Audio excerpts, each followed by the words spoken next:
Hello, everybody. I am broadcasting live here from my phone in my office. So this is a little bit different for me. I'm in the same place, you can see, but my computer was giving me a little hard time. So if you're on with me right now, can you just give me a quick thumbs up or something so that I can tell that you guys can see this and you can hear it? I was having trouble with my camera on my computer screen, so I am just gonna try to see if this is working okay. So please let me know if you guys can hear me. I wanted to go on with our live that we were gonna talk about workshops today. So please let me know if everything's coming through okay on your end. I'm gonna dive right in because we've got a lot to cover and I only have a little bit amount of time here between now and my next client coming in. But I wanted to talk to you today, I've got all my notes here on my screen, about building a workshop. And a lot of you already have an existing private practice, but you are hoping to kind of expand your offerings by offering workshops or retreats or speaking engagements and things like that. But a lot of you have been asking, how do I get started with retreats? And the way to do it, in my opinion, is to start really small. So I do think it's important that we have an opportunity to learn from building something small and then growing it into something bigger. So let's dive right into learning about workshops today. I do see a couple people joining us. If you can just give me a quick thumbs up, I just want to make sure everybody can hear me okay and that the video is coming through clear. I can't read comments on here, so I'm sorry. I'm a little bit handicapped today on my Facebook Live. For some reason, my computer wasn't going to pick up the video option, but I'm going to dive in anyway. I can always do this one again if it doesn't work.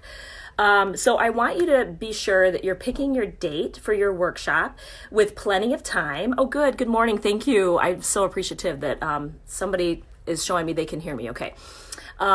If you want to be able to do this effectively, you've got to give yourself enough lead time. So be sure that you give yourself 3 months at a minimum of lead time to build a workshop. You're going to need to secure your venue. You're going to need to develop your theme, and you're going to need to market it so that you can sell it out. And you want to consider first, maybe when you're just getting started, you might want to collaborate with a trusted colleague because then you can draw from both of your audiences. So you're not only pulling from your audience, but you're going to be pulling from an audience of a colleague as well. So you're going to double your reach and you're going to be able to combine your expertise and you're going to really be able to offer a beautiful workshop for your clients. The goal of a workshop is really to focus in on a theme. So for example, I was listening carefully to my clients tell me things like, I'm really stressed out, I'm really overwhelmed, I never get time to myself, I never get to relax, I never get to replenish. I'm a busy working mom, for example. My clients were saying this, and they were saying, like, when is it my turn, and they couldn't afford to go on a big, expensive retreat. And so they wanted something really accessible. And a 6-hour workshop in your community where they can get to it really easily is a wonderful option. It gives them also a taste for trying to understand a little bit more about would they be a future potential candidate for a retreat that you might be offering, even a weekend local retreat or one of your larger retreat offerings in the future. So you're going to want to add in some experts. This is really important because in the beginning when I was offering workshops, and even to this day when I offer a one-day workshop, I'm not the expert in everything. I am only an expert in my lane, right? I'm going to stay in my own lane. But I think it's important that we bring in people who can contribute to your workshop day. And when I build a workshop, I'm always thinking carefully about 3 components. I always want there to be an aspect for body, an aspect for mind, and an aspect for spirit.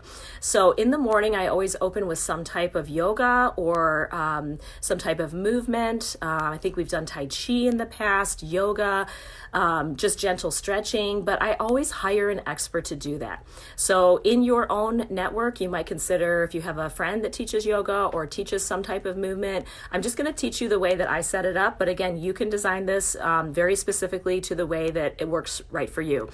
But I usually open with some sort of, gift to the body, because I think when we're getting into a retreat space or we're doing a one-day program, we really want to give people an opportunity to tune into their body and how their body feels. And the best way to do that is to give them a little introduction to a very simple, soft, easy, gentle yoga practice. It doesn't even have to be an hour. It could just be a very small part of the beginning of your day. So I offer that. I always hire an expert for that. So I just ask the yoga instructor, are you available that day? What do you charge for a group this size? I'm anticipating maybe this many people would be coming. And can you bring supplies? What if people don't have yoga mats and things like that? You need to think about some of the details. And then after we move from our body experience, I try to move them back to a seated place in the room. And when we're talking about venues for workshops, we can think about, where are you having this? Is it going to be in a conference room, that you rent somewhere at a hotel? Is it going to be in a community center? Is it going to be in a church, like a rec room of a church? Is it going to be in a clubhouse? Maybe in your neighborhood you have a clubhouse.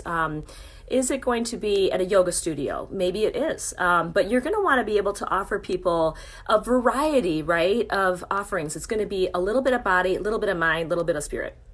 And then after we do the yoga, we move into a little bit of self-care or mindfulness or a lecture that's relevant to the theme of the workshop. So that's going to be really important too.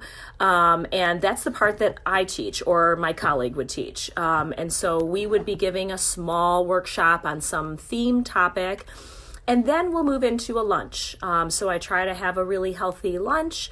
Again, remembering that you may have people with dietary constrictions and things like that, but the lunch is included in their price for the day. And I try to think about gluten-free and vegan diets and vegetarian diets or allergies, sensitivity to nut or eggs and things like that. I try to steer clear from in the menu, but giving people a nice healthy lunch and setting that up so that people can enjoy that is part of the restoration and relaxation and the joy of the day. And then after lunch, we usually do something creative. I'm always a big fan of doing something that kind of gets us out of our headspace and kind of moves us into something soulful and spiritual. And I like to do either a meditation, or sometimes I'll use music, or sometimes I'll use art. But I love to offer something like that. And that, again, is just my area of expertise. So you've got to do something that feels right to you.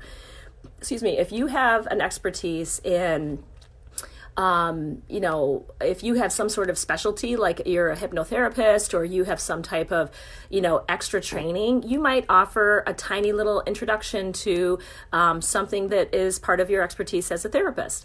So really thinking about building the day, giving yourself enough time to plan this, picking your venue, collaborating with experts, and making sure that you don't overschedule your day. I tend to run my one-day workshops as a 6-hour offering or less sometimes.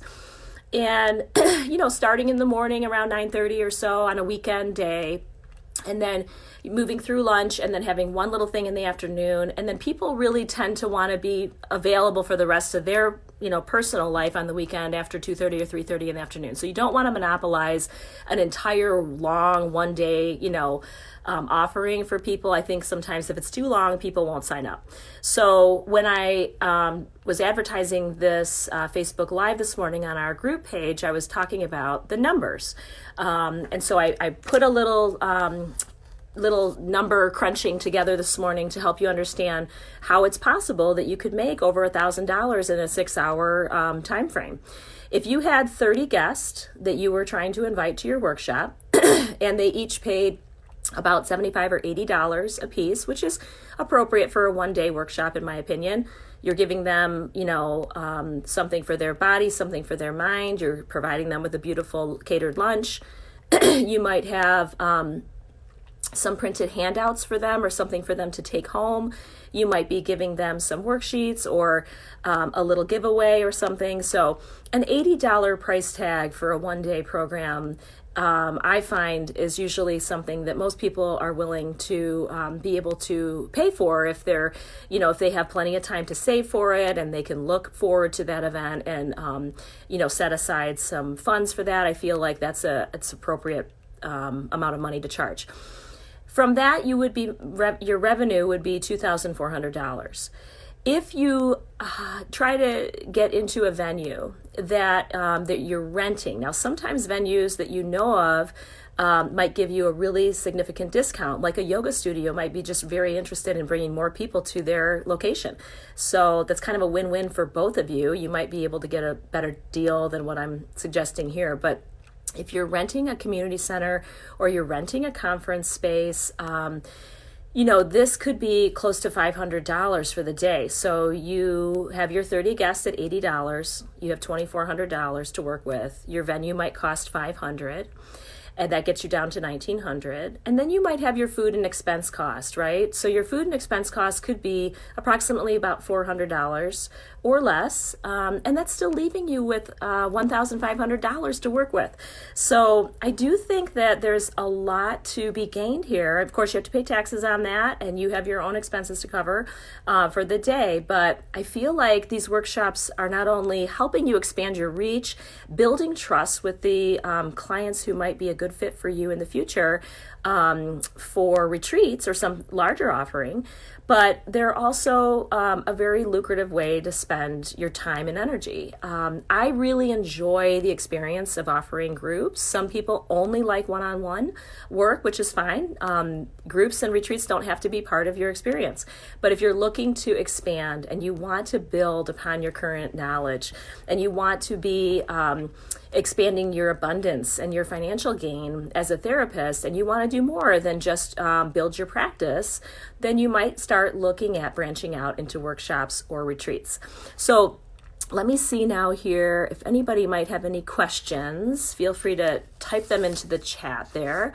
I'm going to see if I covered everything that I wanted to offer you guys this morning. Oh, this is also really important. At the end of your workshop, you want to ask people for a quick evaluation and a testimonial. I have run week-long, life-changing, transformational retreats in Costa Rica 5 or 6 times now. And I'm telling you, people end their retreat and they're like gushing with amazing reviews and responses. And they're saying all these amazing things like, oh my God, this was life-changing for me. This was an amazing experience. And I made the mistake a few times of not trying to collect their testimonial at the peak moment of their appreciation and gratitude and their memory of their experience. I would wait until they got home. I would send a follow-up email, and it was total crickets. I got nothing, not even one little thank you comment. And I know that they all loved it and appreciated it, and I would see those clients again in future sessions, and they talked about how great it was, but nobody will take the time to write you a little tiny quote or testimonial, usually after a workshop or retreat. It's just too hard. We're all too busy. That's why we need these things. We need these retreats and workshops because we're overwhelmed. So try if you can at the very end of your day, and maybe it's kind of like, fill this little thing out. I have 2 questions on how I could make this workshop better, and if you can give me one quote about, your experience or a little testimonial that will help me help others know the value of this program next time, then you can, put that in a little tiny handout or even a little online offering before they leave. And then maybe, that's the way that you end your program. But if you don't get it right then and there, it's really hard to get it later. So I did want to make note of that. One day workshops really help you grow into your weekend retreats or your week-long retreats because you understand a little bit more about developing good content, creating a theme, marketing your event. How do you sell this event? And what do people really want out of your events? And what do they think is the most valuable aspect? You'll be surprised when you start asking for the feedback. Because I try to develop my one-day workshops based on the feedback I'm hearing from the people that I'm working with. So if I have I'm working with 100 or 50 clients and they're all suggesting they have the same issue or same need, I keep thinking to myself, this would be a wonderful way to offer a workshop where you might be able to catch a few of these people who have very similar needs and issues right now, all in one space, and kind of maximize the offering for them too. So thanks so much for joining me this morning. And I just wanted to give you a few tips on workshops, and I will be back with more Facebook Lives very soon.